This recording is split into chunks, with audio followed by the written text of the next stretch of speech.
Pemirsa Bali TV, berbagai upaya telah dilakukan elemen masyarakat untuk menekan penyebaran COVID-19. Saat ini kita akan mengetahui lebih jauh bagaimana wakil rakyat menyikapi pandemi COVID-19. Saat ini saya bersama dengan Bapak Nyoman Parta SH, anggota DPR RI, Komisi 6 Fraksi PDI Perjuangan Dapil Bali. Bapak Om Swastiastu. Baik Pak, jadi pasca pandemi COVID-19 ini melemahkan perekonomian ya Pak, terutama di Bali karena yang sebagian besar dari pariwisata. Kemudian bagaimana dari DPR RI, terutama Bapak sendiri menyikapi dan mengetahui pandemi COVID-19 ini Pak? Pandemi ini kan bencana ya, jadi dia tidak pernah kita undang, jadi pemerintah juga tidak mengundang, kita semua tidak mengundang, tiba-tiba saja dia datang, ada di tengah-tengah kita. Pilihannya adalah hanya satu, nggak ada pilihan lain, apapun urusannya, dampaknya, pilihannya hanya satu. Bagaimana kita bisa bertahan hidup, bagaimana kita beradaptasi dengan kenyataan ini, bahwa hari ini kita sedang diterpa COVID, kita kehilangan pendapatan, banyak orang ter-PHK, dirumahkan. Banyak orang akhirnya membutuhkan ada keterbatasan pangan, daya belinya juga menurun dan lain sebagainya. Prinsip kita harus beradaptasi dengan situasi ini. Terus apa yang harus kita lakukan? Tentu di luar urusan konsentrasi dan fokus urusan menyelesaikan problem COVID-nya, jadi persoalan kesehatannya dengan berkontribusi menyiapkan APD secukup-cukupnya. Terus ada juga barangkali dari kita yang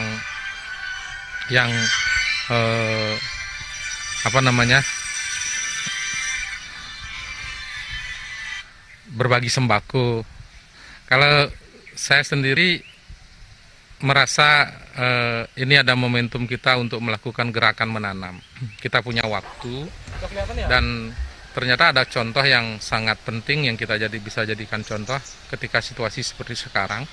Ternyata petani begitu kuat, jadi begitu kuat. Dia seperti tidak terdampak langsung oleh urusan COVID. Oleh karena itu momen ini kita jadikan kesempatan untuk menanam, melakukan gerakan menanam, baik di rumah, di pekarangan, di tanah-tanah yang kosong tidak termanfaatkan. Izinkanlah masyarakat secara kolektif untuk memanfaatkannya agar pertama kita tidak terus-terusan berpikir tentang COVID-nya. Sehari-hari kita hanya berpikir tentang COVID, kapan selesainya, bertanyanya juga kita tidak bisa menjawab kapan selesainya. Lebih baik kita melakukan aktivitas. Baik Pak, jadi ada inisiatif ya dari Bapak pribadi untuk menginformasikan kepada Kramo Bali, terutama untuk ada gerakan menanam. Apakah apa yang sudah dilakukan Pak? Saya di samping menanam di rumah sendiri, di kebun sendiri, juga berkontribusi dalam menyiapkan bibit. Saya mengambil di Sekan Bangli. Ternyata setelah kita ikut promosikan bibitnya, mereka sekarang kewalahan dalam menyediakan bibit. Kita berkontribusi mungkin sudah lebih dari 200.000 bibit yang kami berikan. Sampai kewalahan, hari ini sudah ada lagi 36 orang pesan di data tadi sama Wayan Gabler. Belum bisa kita siapkan, sekarang saya akan berangkat ke Sekan lagi untuk mesan bibit. Nah kemudian bibitnya itu bagaimana Pak pendistribusiannya, masyarakat yang membutuhkan bibit apakah diberikan secara gratis atau mereka harus bayar? Nah, kita berikan secara cuma-cuma, dia menanam aja saya sudah sangat senang dan bibitnya, lagian juga bibitnya murah. Saya merasa lebih terhormat dimintai bibit, hati saya bergetar, semangat saya jadi menggebu kalau dimintai bibit. Tapi kalau dimintain sembako, saya sampai kapan 1,5 kilo itu bisa dimanfaatkan gitu loh. Jadi menanam itu tidak hanya sekedar urusan bibitnya, tetapi bahwa orang bersiap menghadapi bencana untuk membangun ketahanan lumbung keluarga. Mungkin saya tidak bisa bantu semaksimal yang mereka butuhkan, tapi mereka juga bisa tanam talas, bisa tanam ubi, bisa tanam singkong, bisa tanam jagung, jadi ketela ramat dan lain sebagainya. Harapan saya momen COVID ini memunculkan budaya baru. Jangan hanya sekedar COVID lewat, tidak ada sesuatu nilai yang bisa kita petik dari proses ini. Karena kita menderita, dari proses penderitaan ini kita harus ada nilai baru. Saya aja menderita. Saya tidak bisa cuap-cuap di Senayan. Saya tidak bisa mendebat menteri. Karena anunya hanya virtual, hanya berhadapan-hadapan tapi tidak bisa saling debat. Saya tidak bisa leluasa menyampaikan setiap keluhan rakyat. Saya juga menderita situasi ini. Itu. Jadi dari proses penderitaan ini harus ada nilai baru yang kita dapatkan. Pertama kita harus lebih sehat jelas. Terus yang kedua kita harus memakan makanan yang lebih bergizi, lebih berkualitas. Yang ketiga kita harus antisipatif, melakukan mitigasi bencana, bahwa bencana bisa datang kapan saja agar kita tidak kelabakan seperti kasus COVID ini. Yang keempatnya, ada sesuatu yang harus baru, benar-benar baru dan berpihak. Gubernur, presiden, menteri, gubernur, bupati seluruh Bali, seluruh Indonesia, khususnya di Bali, harus memihak sama petani. Tidak boleh lagi ada lahan petani kering karena tidak ada saluran air. Saluran airnya rusak, tidak ada diperbaiki, tidak boleh lagi.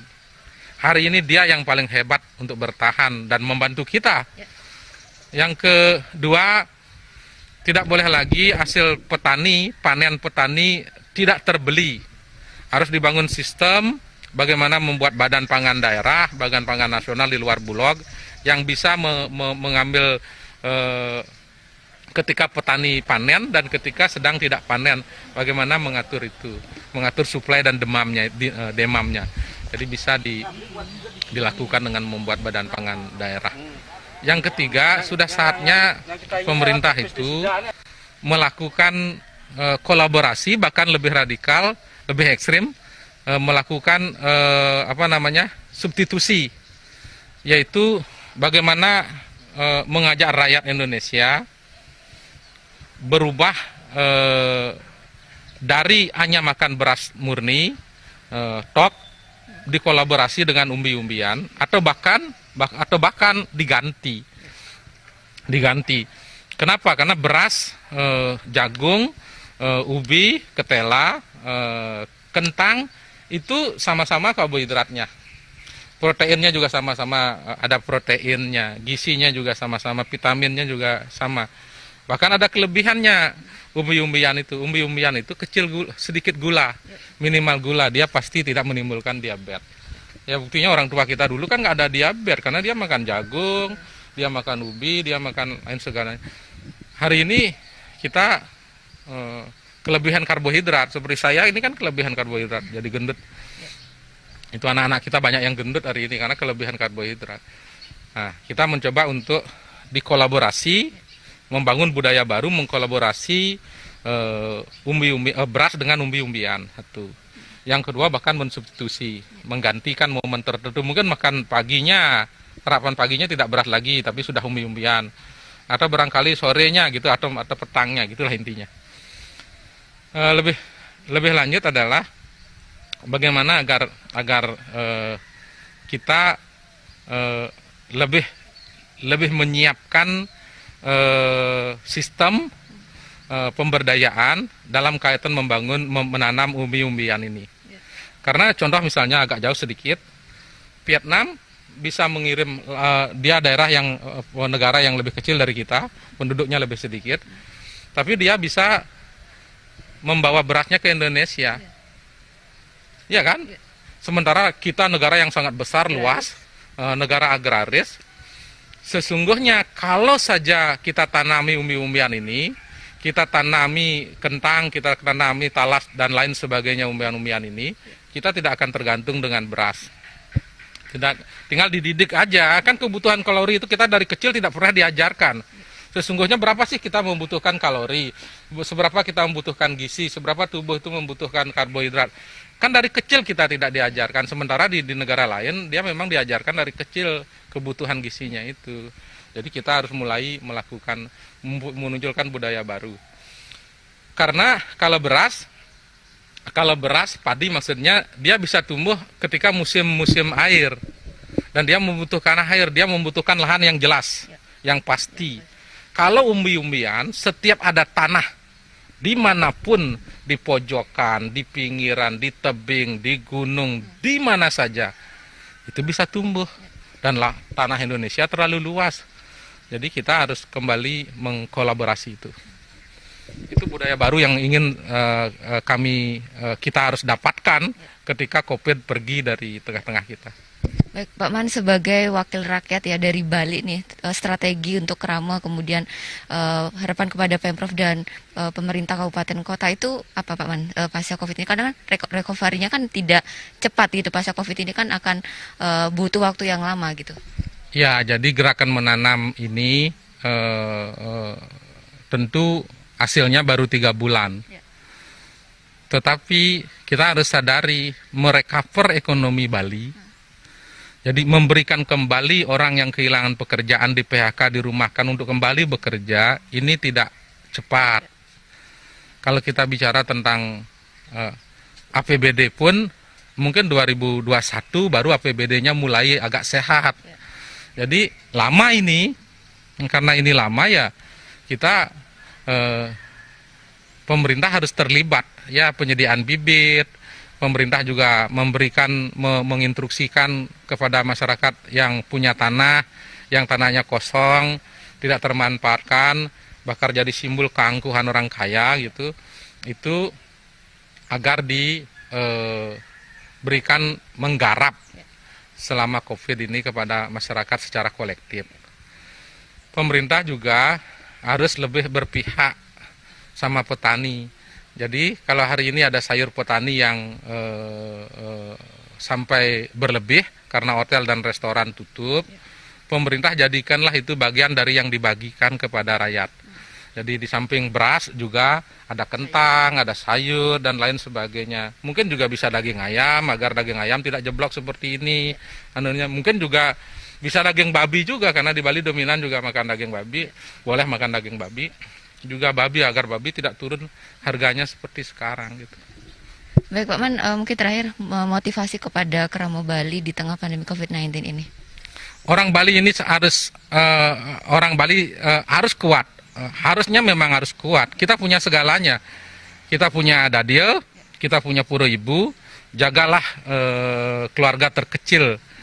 Kita punya dadil, keluarga dadil melindungi dadilnya sendiri.